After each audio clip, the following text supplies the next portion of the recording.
میرے میٹھے اور پیارے اسلامی بھائی، ہمارے بزرگ اپنی نفس پر قابو پانے کی کوشش کرتے نہیں کیا کریں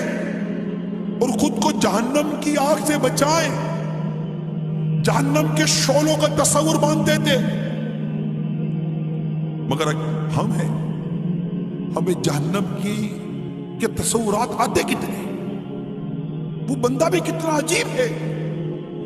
جو یہ جانتا ہے کہ دوزخ سخت ترین عذاب کا مقام ہے، پھر بھی گناہوں کا ارتکاب کرتا ہے، پھر بھی اپنے نفس کا محاسبہ نہیں کرتا، پھر بھی خود کو گناہوں سے بچانے کی کوشش نہیں کرتا، پھر بھی اپنی آنکھوں کی حفاظت کی کوشش نہیں کرتا، پھر بھی اپنے کانوں کی حفاظت کی کوشش نہیں کرتا، اور پھر بھی غیبتوں پہ غیبت کیے جا رہا ہے، چغلیوں پہ چغلیاں کیے جا رہا ہے، فلموں پہ فلمیں دیکھے جا رہا ہے، گانوں پہ گانے گنگنا ہی جا رہا ہے، سوچتا نہیں۔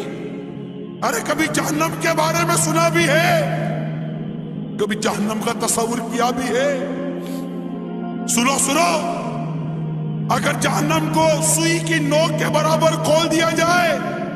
تو اس کی تپش و بدبو سے ساری مخلوق ہلاک ہو جائے۔ اہل جہنم کا جو مشروب پینے کے لیے دیا جائے گا، اہل جہنم کو جو مشروب پینے کے لیے دیا جائے گا،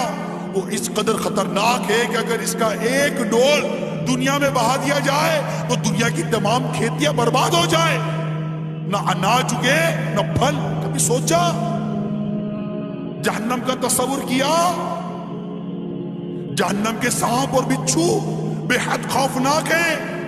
حدیث شریف میں ہے جہنم میں عجمی اونٹوں کی گردن کی مثل بڑے بڑے سانپ ہوں گے جو دوزخیوں کو ڈستے ہوں گے، وہ ایسے زہریلے ہوں گے کہ اگر ایک مرتبہ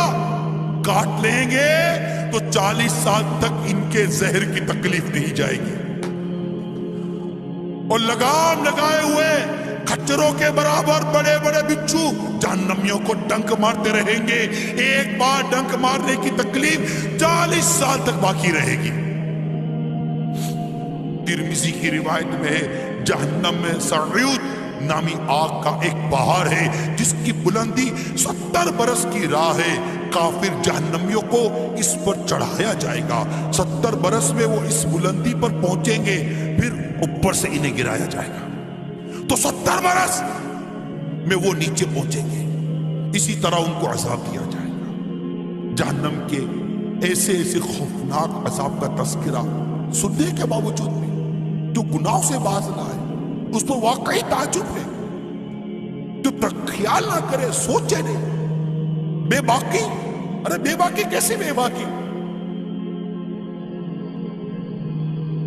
آخر انسان کو اس دنیا نے کیا دے دیا اور دینا بھی کیا؟ اس کی رنگینیوں میں گھومے، لوٹ مار میں مصروف ہے، قتل و غارت گری میں مصروف ہے،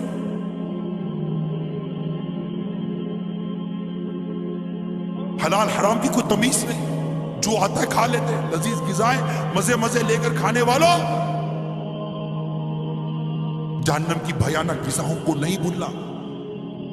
ترمذی کی روایت میں دوزخیوں پر بھوک مسلط کی جائے گی تو یہ بھوک ان سارے عذابوں کے برابر ہو جائے گی جن میں وہ مبتلا ہیں، وہ فریاد کریں گے تو انہیں زہریلی کانٹے دار گھاس میں سے دیا جائے گا جو نہ موٹا کرے نہ بھوک سے نجات دے۔ پھر وہ کھانا مانگیں گے تو انہیں پھندا لگنے والا کھانا دیا جائے گا تو انہیں یاد آئے گا کہ وہ دنیا میں پھندا لگے نیوالے کو پانی سے نگلتے تھے، چنانچہ وہ پانی مانگیں گے تو ان کو لوہے کے زنبور سنسی سے کھولتا ہوا پانی دیا جائے گا، جب وہ ان کے منہ کے قریب ہوگا تو ان کے منہ بھون دے گا، پھر جب ان کے پیٹ میں داخل ہوگا تو ان کے پیٹوں کی ہر چیز کاٹ ڈالے گا۔ ایک اور حدیث پاک میں ہے زقوم یعنی تھوہر جو کہ دوزخیوں کو کھلایا جائے گا، اگر ایک قطرہ اگر دنیا پر ٹپک پڑے تو دنیا والوں کے کھانے پینے کی تمام چیزوں کو تلخ بدبودار بنا کر خراب کر۔ میٹھے اسلامی بھائی غور کیجیے، جہنم میں ایسا ہولناک عذاب ہونے کے باوجود آخر